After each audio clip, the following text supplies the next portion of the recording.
Hello guys, ഒരു ദിവസം വൈകിട്ട് ഒരു സിനിമ കാണാൻ പോയാലോ എന്നുള്ളൊരു ചിന്ത. അപ്പം തന്നെ ടിക്കറ്റ് എടുത്തു, വണ്ടി എടുത്തു, നേരെ തിയേറ്ററിലേക്ക് ചെന്നപ്പോഴാണ് ഗൈസ് അറിഞ്ഞത് എസ്കലേറ്റർ പണി വന്നിരിക്കുകയാണെന്ന്. ഒരുപാട് സ്റ്റെപ്പ് ഉണ്ടായിരുന്നു. സ്റ്റെപ്പ് കയറി മുകളിലെത്തി. ഇതാണ് തിയേറ്ററിൻ്റെ അകം. ഇവിടെ നമുക്ക് മൂന്നാമത്തെ സ്ക്രീനിലാണ് ഞങ്ങൾ കാണാൻ വരുന്ന സിനിമയുള്ളത്. ബാക്കി ഓരോ സ്ക്രീനിലും ഓരോരോ സിനിമകൾ ഇവിടെ ഓടുന്നുണ്ട്. അപ്പം തിയേറ്ററിനകത്തേക്ക് കയറുകയാണ്. സിനിമ ഏതാണെന്ന് ഞാൻ പറയുന്നില്ല, നിങ്ങൾ ഈ ഒരു സീൻ കണ്ടു നോക്കും.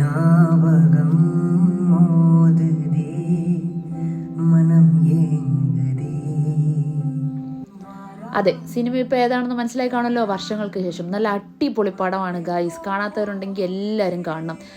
എല്ലാവരും നല്ലതായിട്ട് അഭിനയിച്ചിട്ടുണ്ട്. സൂപ്പർ സിനിമയാണ്. എടുത്തു പറയേണ്ട ഒരു കാര്യം, ഈ ബാക്ക്ഗ്രൗണ്ടിൽ കേൾക്കുന്ന പാട്ട് നമുക്ക് ഫസ്റ്റ് ടൈം കേൾക്കുമ്പോൾ ഒന്നും തോന്നത്തില്ല, വലിയൊരു ഹിറ്റ് സോങ് ആയിട്ടൊന്നും തോന്നത്തില്ല. പക്ഷേ കുറച്ച് കഴിയുമ്പം വീണ്ടും വീണ്ടും നമുക്ക് കേൾക്കാൻ തോന്നുന്ന ഒരു പാട്ടാണിത്. അപ്പോൾ അടുത്ത ദിവസം പുതിയൊരു വീഡിയോ ആയിട്ട് കാണുന്നവരെ ഓക്കെ, ബൈ.